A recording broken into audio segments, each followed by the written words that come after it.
ಅಭ್ಯಾಸಗಳು ಕೆಳಕಂಡ ವಾಕ್ಯಗಳನ್ನು ಸೂಕ್ತ ಪದಗಳಿಂದ ಪೂರ್ಣಗೊಳಿಸಿ.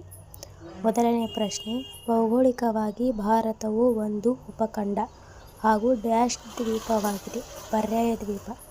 ಎರಡನೇ ಪ್ರಶ್ನೆ, ಬೂದಿಯ ಕುರುಹುಗಳು ಕರ್ನೂಲ್ನ ಗವಿಗಳಲ್ಲಿ ದೊರೆತಿವೆ. ಮೂರನೇ ಪ್ರಶ್ನೆ, ಮಧ್ಯಶಿಲಾಯುಗದ ಆಯುಧಗಳನ್ನು ಡ್ಯಾಶ್ ಎಂದು ಕರೆಯುತ್ತಾರೆ.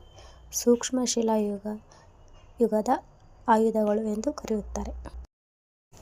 ನಾಲ್ಕನೆಯ ಪ್ರಶ್ನೆ, ಭಾರತದ ಭೌಗೋಳಿಕ ಲಕ್ಷಣಗಳನ್ನು ಸಂಕ್ಷಿಪ್ತವಾಗಿ ವಿವರಿಸಿ.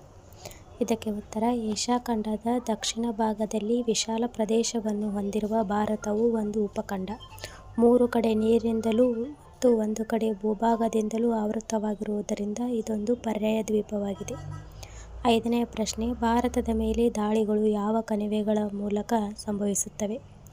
ಇದಕ್ಕೆ ಉತ್ತರ, ಬೋಲಾನ್ ಮತ್ತು ಖೈಬರ್ ಕಣಿವೆಗಳ ಮೂಲಕ ಭಾರತದ ಮೇಲೆ ದಾಳಿಗಳು ಸಂಭವಿಸಿವೆ. ಆರನೆಯ ಪ್ರಶ್ನೆ, ಪ್ರಾಗೈತಿಹಾಸಿಕ ಕಾಲ ಎಂದರೇನು. ಮಾನವನು ಲೇಖನ ಕಲೆಯನ್ನು ಕಂಡುಹಿಡಿಯುವುದಕ್ಕೆ ಮೊದಲಿನ ಕಾಲವನ್ನು ಪ್ರಾಗೈತಿಹಾಸಿಕ ಕಾಲ ಎನ್ನುವರು.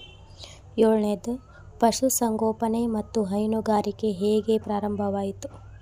ಬೇಟೆಯಾಡುತ್ತಿದ್ದ ಮಾನವನು ಈಗ ಅವುಗಳ ಸ್ವಭಾವ, ಆಹಾರ ರೀತಿ ಹಾಗೂ ಸಂತತಿ ವೃದ್ಧಿಯ ಬಗ್ಗೆ ತಿಳಿದುಕೊಂಡನು. ಕ್ರಮೇಣವಾಗಿ ಈ ಪ್ರಾಣಿಗಳನ್ನು ಹಿಡಿದು ತಂದು ಪೋಷಿಸತೊಡಗಿದನು. ಹೀಗೆ ಪಶುಸಂಗೋಪನೆ ಮತ್ತು ಪ್ರಾಣಿ ಸಾಕಾಣಿಕೆಯು ಪ್ರಾರಂಭವಾಯಿತು. ಪ್ರಾಗೈತಿಹಾಸಿಕ ಕಾಲಘಟ್ಟವನ್ನು ವಿದ್ವಾಂಸರು ವಿವಿಧ ಹೆಸರುಗಳಿಂದ ಕರೆದಿದ್ದಾರೆ. ಅವು ಯಾವುವು.